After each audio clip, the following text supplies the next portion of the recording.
El módulo de hoy es en relación a melanoma, y la charla esta es de melanoma de alto riesgo. Básicamente también podría llamarse tratamiento sistémico del melanoma y sería exactamente lo mismo. Vamos a ir por partes. Esta diapositiva la mostré en el módulo de espinocelular y lo único que muestra es que de, de un esquema en donde todos los pacientes recibían los mismos tratamientos, la medicina está intentando teledirigir un poco los tratamientos con la intención de disminuir la cantidad de efectos adversos graves y aumentar la eficacia y el impacto de los tratamientos hacia nuestros pacientes. Para ello se suma el análisis genético y el análisis de biomarcadores también es muy importante. Poco a poco vamos a ir viendo cómo todas las cosas que se hacen es intentando personalizar el tratamiento para los pacientes. Estas son las guías de ASCO que de alguna manera son una forma de organizar esto para ir desglosando poco a poco cada espacio. Van a escucharme hablar sobre dos grandes cosas. La primera es la adjuvancia y después es la neoadjuvancia. Para dejar los conceptos bien claros, la adjuvancia es, imaginemos un paciente con un tumor, se lo sacamos, en este caso un melanoma, quedan algunos clones tumorales dando vueltas por el cuerpo o micrometastásicos, se administra la droga, se activan algunas células T y uno tiene la respuesta inmune que corresponda. Mientras que en el esquema neoadjuvante, mucho más inteligente desde el punto de vista biológico, tenemos el tumor, le damos el tratamiento con las drogas, con lo cual la expansión clonal es mucho más grande y mucho más abarcativa, se hace la resección del tumor y el remanente del linfocito T activado que queda es mucho más grande y más importante. También, para intentar estratificar el riesgo de los melanomas, incluí en esta charla que no estaba el año pasado lo que se llama el CPG, que es un test, que el nombre comercial es Merlin, que incluye la edad de los pacientes, el breakdown del tumor y la expresión de 8 genes que lo pueden ver en este gráfico. Fíjense el título de este trabajo. Dice, el Merlin redefine la indicación de la biopsia de ganglio centinela. Y de nuevo aparece la palabra personalizado. Personalizar el riesgo que tiene un paciente de tener el ganglio centinela positivo. Entonces lo que hacen, le hacen el test genético a este paciente, que se hace a partir de la biopsia del tumor, y puede dar dos cosas, o de bajo riesgo o de alto riesgo. Si el paciente es de bajo riesgo, uno puede considerar no indicar la biopsia de ganglio centinela. Mientras que si el paciente es de alto riesgo, uno debería ofrecer la biopsia de ganglio centinela. Si es negativa y sigue el curso habitual de la enfermedad. Y si es positiva, dependiendo de la cantidad de carga tumoral, etcétera, se indicará o no se indicará tratamiento con drogas. Juntaron 1.760 pacientes, edad media 64 años, un medio de 1.3 milímetros y la tasa global de centinela positivo fue del 17.6%. Y en aquellos que eran de bajo riesgo, fíjense como la tasa de ganglio centinela baja a 7.1 y es casi 3 veces más alta en los pacientes con alto riesgo, casi del 24%. Teresa Amaral juntó 930 pacientes con melanoma estadio 1 y 2 que no hicieron biopsia de ganglio centinela y les hizo el test. ¿Y qué es lo que vio? Que estos pacientes que estaban acá arriba eran los que tenían bajo riesgo y los que tenían acá eran los pacientes que tenían alto riesgo. Esto es relapse free survival. Fíjense el hazard ratio de 20, altísimo, y la P es 2.59 a la menos 34. Esto es 0,330 seguido de 2.59. Imagínense si tiene significación estadística o no. Lo mismo ocurre para las metástasis a distancia. Fíjense, un hazard ratio muy alto y una P muy significativa. Ni que hablar para menos específico, un HR de casi de 36, una P extremadamente significativa, también con impacto en sobrevivencia anual. Fíjense qué era lo que pasaba. Acá, en la última columna, tenemos los de alto riesgo. Un 60% de los pacientes que son CPG de alto riesgo también tienen indicación de adjuvancia luego de la biopsia de ganglio centinela. Ya lo vamos a ver más adelante en el transcurso de la charla. Que son los melanomas estadio 2B y 2C. Pero hay un 40% de pacientes CPG de alto riesgo que quedan completamente por fuera de las indicaciones de los tratamientos actuales, son estadios 1A, 1B y 2A. No es una cantidad despreciable de pacientes. Yo no digo que estos pacientes tengan que recibir tratamiento médico, pero evidentemente no son pacientes que, no, como dicen los americanos, es for go. O sea, no se puede olvidar de estos pacientes, simplemente que de mínima tener un seguimiento mucho más estricto con estos pacientes. Avancemos un poco más en esto. Egerman publicó este trabajo sobre 800 y pico de pacientes. Fíjense lo que ocurre acá. La barra de arriba es ganglio centinela negativo y CPG de bajo riesgo. A los pacientes a los que siempre les va bien. Los pacientes de abajo son centinela positivo y CPG de alto riesgo, a los que les va mal. Y tenemos acá en el medio, son pacientes centinela negativo y CPG de alto riesgo y centinela positivo y CPG de alto riesgo. Si ven uno versus el otro, los que centinela negativos de alto riesgo son 300 versus centinela positivo y CPG de bajo riesgo son 27. La capacidad de identificar a los pacientes de alto riesgo fue mucho más que la capacidad de identificar a aquellos pacientes con ganglio centinela positivo. Finalmente, CPG es capaz de estratificar el riesgo en melanomas en estadio 1 y 2 y una alta capacidad predictiva en recurrence free survivals, metástasis a distancia, sobrevida específica, sobrevida global en pacientes que no hacen biopsia de ganglio centinela, como lo mostré recién en el trabajo de Teresa Amaral, permite identificar a aquellos pacientes que se benefician de la biopsia de ganglio centinela y permite identificar a pacientes de alto riesgo en el estadio bajo de la hipótesis. ¿Qué decía SSO hacia finales del año pasado? Actualmente CPG debe considerarse principalmente como una herramienta de investigación, idealmente utilizada en el contexto de ensayos clínicos o entornos de investigación especializados. Meses después, con la publicación de las guías actuales que están disponibles en la web para todos, NCCN dice, si bien CPG no debería reemplazar a la biopsia de ganglio centinela, cosa que yo estoy de acuerdo, considerando los resultados de Merlin 001, podría utilizarse para decidir la indicación del procedimiento de melanoma T1B y T2, cuando el riesgo de ganglio centinela sea menor al 10%. Esto ya está en las guías, es cuestión que solamente siga encontrando su espacio y su lugar, y definitivamente esto va a seguir avanzando.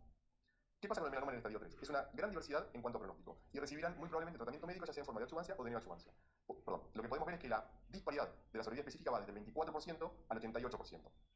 Esta es parte de las guías de ASCO que les mostré al principio, no se asusten, vamos a ir desglosándola poco a poco. Primero vamos a hablar de neoadjuvancia en este grupo de pacientes estadio 3-4. Este estudio se llamó Opacin-Neo, es un estudio de Christian Blanc, que comparó neoadjuvancia versus adjuvancia, la combinación de drogas de IP y Nivo, y lo importante no es el resultado, sino lo que vieron es que en la rama neoadjuvante la expansión clonal del linfocito T era mucho más amplia y mucho más abarcativa, con lo cual eso fue lo que dio lugar e inicio al tratamiento en forma neoadjuvante con todas estas drogas. Ahora, si dijimos que la neoadjuvancia era darle el tratamiento con drogas al principio y después operar al paciente, tenemos que tener una forma de medir el impacto de ese tratamiento. Bueno, y esa forma es así. Respuesta patológica completa, no queda tumor. Respuesta patológica casi completa, esto que dice el near-PCR, es hasta el 10% de células viables en el tumor. Respuesta parcial, entre el 10 y el 50, sin respuesta, más de 50 de tumor viable. La sumatoria de respuesta casi completa, perdón, la sumatoria de respuesta completa o casi completa es respuesta patológica mayor, MPR. Y la sumatoria de respuesta completa, casi completa y parcial es cualquier tipo de respuesta patológica. Veamos algunos ejemplos. Esto es neoadjuvancia con relatimab y nivolumab. En melanoma resecable juntaron 30 pacientes, estadios 3 y 4. Fíjense que el endpoint primario, ¿cuál va a ser? La respuesta patológica completa. ¿Qué es lo que hacían? Daban 2 dosis de la droga, Rela-Nivo, el nombre comercial es Opdolac, hacían la cirugía y completaban con 10 dosis. ¿Y qué es lo que vieron? Fíjense, las tasas estas son increíbles. Respuesta patológica completa, 57%. Casi completa, 67%. Esto es casi el 65% de respuesta patológica mayor. ¿Y qué es lo que ocurre acá? Cuando miran el RFS, estos pacientes están acá arriba, ¿sí? Tienen muy buen outcome estos pacientes. Prado. La forma más fácil de imaginarse este estudio y sencilla para que todos lo podamos entender es así. Imaginemos un paciente con metástasis en la axila, en el cuello o en la ingle. Ustedes eligen el ganglio más grande y por punción le ponen una semillita radioactiva con guía ecográfica. A ese paciente se le hacen 2 ciclos de ipinivo y se saca solamente el ganglio que estaba marcado, solamente ese ganglio. Y ocurren 3 cosas, que el paciente tiene una respuesta patológica mayor, es decir, o completa o casi completa, una respuesta parcial o sin respuesta. Los pacientes con respuesta patológica mayor no hacen una linfadenectomía. Los pacientes con respuestas parciales hacen linfadenectomía y los pacientes sin respuesta hacen la linfadenectomía y además completan el tratamiento con nivolumab o daptam dependiendo del estatus de guerra. ¿Y qué es lo que vieron? Que la respuesta patológica mayor alcanzaba el 61%. La mitad de los pacientes tenían respuesta patológica completa. ¿Y qué impacto tuvo esto? Recurrent Free Survival y metástasis a distancia para respuesta patológica mayor, 93 y 98%. Parcial, 64 para los dos. Y sin respuesta, 71 y 76. Ustedes me van a decir, ¿cómo puede ser que los pacientes que no tuvieron respuesta les fue mejor a los pacientes que tuvieron una respuesta patológica parcial? Recuerden que los pacientes que no tenían respuesta, además de la linfadenectomía, completaban tratamiento con drogas. Y esto es muy importante, lo vamos a ver al final. Prado confirmó la alta tasa de respuesta patológica completa, 50%, mayor 61%. Los efectos adversos, 22%, siendo las alteraciones hepáticas las más frecuentes. Se evitó el vaciamiento en el 60% de los pacientes que fueron los que tuvieron la respuesta patológica mayor. La tasa de complicaciones en la resección del ganglio marcado es la mitad respecto del vaciamiento. Eso es bastante obvio. Y presentó altísimas tasas de RFS y metástasis a distancia en pacientes con respuesta patológica mayor. Ahora bien, esto nos permite ir un poco más allá y saber si es necesario solamente sacar el ganglio que marcamos, ¿sí? O hay que hacer un vaciamiento completo. Para eso se están reclutando pacientes en 2 estudios, uno es el MSLT3 y el otro es el OMIC Trial, que lo que van a hacer es sacar el ganglio patológico y medir 2 cosas. Si tiene respuesta patológica mayor, van a ir a vigilancia o linfadenectomía. Y si no tiene respuesta patológica mayor, ir a la linfadenectomía. Veremos cómo le va a estos pacientes y veremos si es solamente necesario sacar el ganglio y terminar aquí, dependiendo de la respuesta patológica, o hay que escalar el tratamiento y completar la linfadenectomía. ¿Qué pasa con SWOT 1801? Este fue uno de los primeros estudios de neoadjuvancia, 2 ramas de tratamiento. La primera era de adjuvancia, con lo cual los pacientes hacían cirugía y 18 ciclos de pembro. Y la segunda rama era de neoadjuvancia, los pacientes partían la cantidad de ciclos de drogas, 3 ciclos de drogas antes de la cirugía, cirugía y completaban con los 15 ciclos. ¿Y qué es lo que pasó? Obviamente, el tratamiento de neoadjuvancia fue mucho mejor que el tratamiento de adjuvancia. Con un hazard ratio de 0,58, esto implica una reducción del riesgo del 42%. Yo no sé si todos saben cómo se calcula esto, pero el porcentaje de reducción de riesgo es haciendo 1 menos el hazard ratio, con lo cual 1 menos 0,058 es este 42% de la reducción del riesgo. Nadina Trial. Básicamente es lo mismo, 2 ramas de tratamiento. La primera, 2 ciclos de ipinivo, vaciamiento. Los pacientes con respuesta patológica mayor no hacían nada más. Los pacientes que no tenían respuesta patológica mayor completaban el tratamiento. Y la otra rama de tratamiento, vaciamiento y completar el tratamiento con nivolumab. Que lo que observaron, la respuesta patológica mayor del 56-60%, dependiendo de quién lo viese, son tasas muy altas, bastante parecidas a Prado. Y fíjese lo que pasó aquí. Neoadjuvancia, acá arriba. Adjuvancia, acá abajo. ¿Cuál es el hazard ratio? 0,32. 1 menos 0,32, 68% de beneficio en la reducción del riesgo. Un impacto mucho más alto que con SWOT 1801, que había sido del 42%. ¿Qué es lo que pasa si vamos por estatus de BRAF? Es mejor todavía. La reducción del riesgo es del 71%, porque el hazard ratio es de 0,29, y para BRAF wild type, o sea, los negativos, es del 65% con un hazard ratio de 0,35. La respuesta patológica ya empieza a verse una pequeña diferencia entre aquellos pacientes que tienen respuestas patológicas mayores y parciales. Cuando vamos al pool análisis de Messi publicado en el 2021, vemos que independientemente del tipo de respuesta, aquellos pacientes que hacen tratamiento con inmunoterapia están acá arriba, mientras que aquellos pacientes que hacen tratamiento con DABA y TRAME, en neoadjuvancia, solamente tienen impacto positivo aquellos pacientes que logran una respuesta patológica completa. Fíjese solamente el título de este trabajo. La neoadjuvancia con inmunoterapia emerge como la mejor práctica médica y será el nuevo tratamiento estándar para el melanoma estadio 3 macroscópico. Sondak hace unos años atrás dijo que la evidencia de la neoadjuvancia versus la adjuvancia en melanoma era abrumadora. Ahora bien, hablamos de personalizar el riesgo o el tratamiento de nuestros pacientes. ¿Cómo hacemos para medir ese impacto en el tratamiento y cómo elegir a los pacientes que van a ser beneficiados con estos tratamientos? De esta forma buscaron medir la tasa mutacional, la expresión de interferón gamma y la expresión de PDL1. El interferón gamma es una citoquina que activa las células T y natural killer. Su presencia implica que el sistema inmune está activo. ¿Y qué es lo que vieron? Fíjense, expresión alta, expresión baja. Acá tienen IP3 nivo 1 es la dosis. Estas son dosis altas de IP. IP1 nivo 3 y solamente tratamiento con droga, con monodroga. En los pacientes que tienen una alta expresión de interferón gamma, se puede desescalar el tratamiento hacia una monoterapia manteniendo la tasa de respuesta patológica mayor y una baja tasa de pacientes sin respuesta. Mientras que los pacientes con baja expresión de interferón gamma es necesario escalar el tratamiento para lograr respuestas patológicas mayores a una tasa de pacientes no respondedores baja. ¿Por qué es importante la respuesta patológica? Porque redefine el pronóstico, porque ajusta las indicaciones de adjuvancia y porque ajusta el esquema de seguimiento. No es lo mismo para los pacientes saber que están acá arriba que están acá abajo. Y esto lo vimos en Prado. Ajusta las indicaciones de adjuvancia. Los pacientes sin respuestas, tenían que hacer adjuvancia. Y también ajusta los esquemas de seguimiento. Los pacientes que les va mejor, es posible que no sea necesario que vengan tan seguido al consultorio. Ahora, ¿qué pasa en adjuvancia en este mismo grupo de pacientes? Este fue el primer estudio que permitió la aprobación del ipilimumab para el tratamiento de melanoma, año 2015, y OHC 18071. Vieron que IPI era mejor que placebo, y con esto se aprobó un hazard ratio de 0,75, un beneficio del 25%. Listo, con esto salió a la venta. Luego vino Checkmate 238, que lo que hicieron fue adjuvancia de Nivo versus IPI en este grupo de pacientes, y lo que vieron era que Nivo era mejor que IPI, y así que Nivo se estableció como el tratamiento estándar para este grupo de pacientes. Tenía un impacto positivo en RFS y metástasis a distancia, sin impacto en sobrevida global. Lo mismo pasó con Keynote 054 para la aprobación de pembrolizumab, una P muy significativa, un hazard ratio de 0,59, esto es una reducción de riesgo del 40% de pembro versus placebo. Y finalmente llegó Checkmate 915 para comparar la combinación de ipi-nivo versus nivo, donde no hubo impacto en el recurrent free survival, las curvas se solaparon de inicio a fin y la tasa de efectos adversos solamente de nivolumab era significativamente menor que la de combinación con drogas, con lo cual se estableció el tratamiento con monoterapia para este grupo de pacientes. Ahora, ¿qué pasa con los pacientes BRAF positivos? Estas son terapias dirigidas o target therapies. Combi AD, el resultado positivo para la combinación de drogas versus placebo, tanto para RFS como para metástasis a distancia, con hazard ratio de alrededor de 0,5. Estos son beneficios del 50% aproximadamente.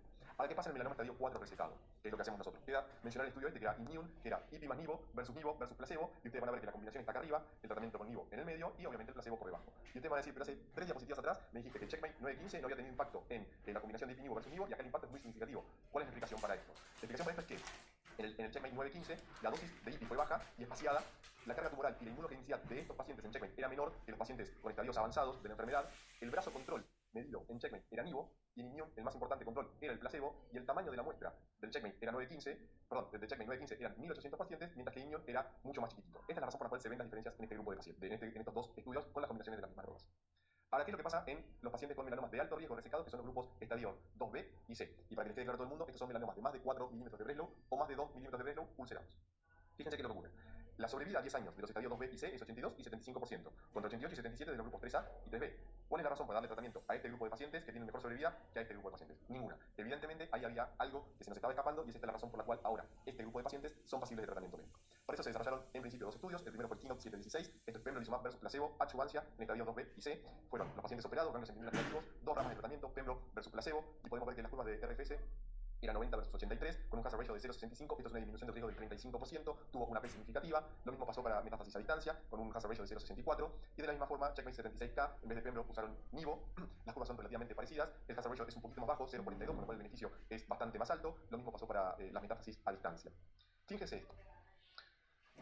Sin embargo, nuestra capacidad para personalizar la terapia basada en la estratificación del riesgo molecular ha quedado rezagada con respecto al desarrollo de nuevas terapias oncológicas. Ya hablan de personalizar y hablan de riesgo molecular. Existe una necesidad crítica de evaluar el uso de biomarcadores, que es lo que demostré antes, el interferón gamma, tisulares y sanguíneos, para seleccionar mejor a los pacientes que van a recaer y evitar los tratamientos innecesarios para la mayoría de los pacientes que se curan únicamente con cirugía.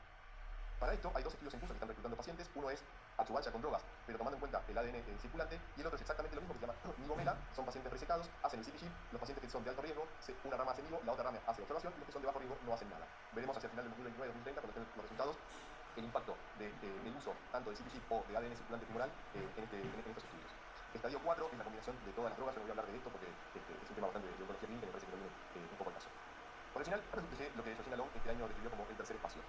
Hay un grupo de pacientes que se curan, o perdón, que responden a los anti-PD1 monoterapia. Hay un grupo de pacientes más pequeños que necesitan combinación de drogas. Y hay un tercer grupo que no responde a nada. Son los pacientes en estadio 2, B, C, 3 y 4. Que el paciente va avanzando y va pasando las distintas etapas de la enfermedad, y uno ve que esos pacientes no responden. Ese es el tercer espacio. Vacunas hay muchas, opciones hay muchas. Yo voy a hablar dos palabras de la que tiene mayor impacto, que es esta, que se llama IO102-103. Fíjense, acá 80% aproximadamente, con un hazard ratio de 0,77, es un beneficio del 23%, una P apenas significativa. Este es pembro más vacuna versus pembro. Acá están las curvas. Aquel que le interese me manda un mail y me pide el paper, encantado, yo se lo mando. Esto es lo que les dije recién. Esto es algo que se está viniendo y es el futuro del tratamiento con el melanoma, porque la inmunoterapia activa el sistema inmune, pero las vacunas lo que hacen es cargar los neoantígenos de ese tumor y dirigir la respuesta en forma mucho más específica. Finalmente, la oncología del melanoma ha sido una verdadera revolución en los últimos 10 años. Trabajar en forma multidisciplinaria ya no es un objetivo, es una necesidad. Nosotros trabajamos con nuestra oncóloga en nuestro piso, y los pacientes que necesitan verla les decimos: espera 5 minutos que ahora te va a ver nuestra oncóloga, y nuestra oncóloga la ve ese día, en ese momento. Georgina Long tiene un artículo que les recomiendo a todo el mundo que lo lea, que se llama The Time is Now, donde dice que la neoadjuvancia, el beneficio es real en la sobrevida específica de los pacientes. Hoy se los mostré, es muy fácil de realizar en los medios adecuados y disminuye el índice de efectos adversos y costos. La inmunoterapia neoadjuvante es segura y factible. Prado y Nadina demostraron que es posible administrar IPI-NIVO antes de la cirugía con baja toxicidad. La respuesta patológica es altamente predictiva de pronóstico. La neoadjuvancia permite guiar la intensidad del tratamiento quirúrgico. Prado demostró que el 60% de los pacientes evitaron una linfadenectomía. Nadina y Suo, 1801, demostraron superioridad frente a la adjuvancia estándar. Se consolida como el enfoque preferido de centros especializados, y Camina o próximos capítulos definitivamente van a ser las vacunas, sobre todo el melanoma. Muchas gracias.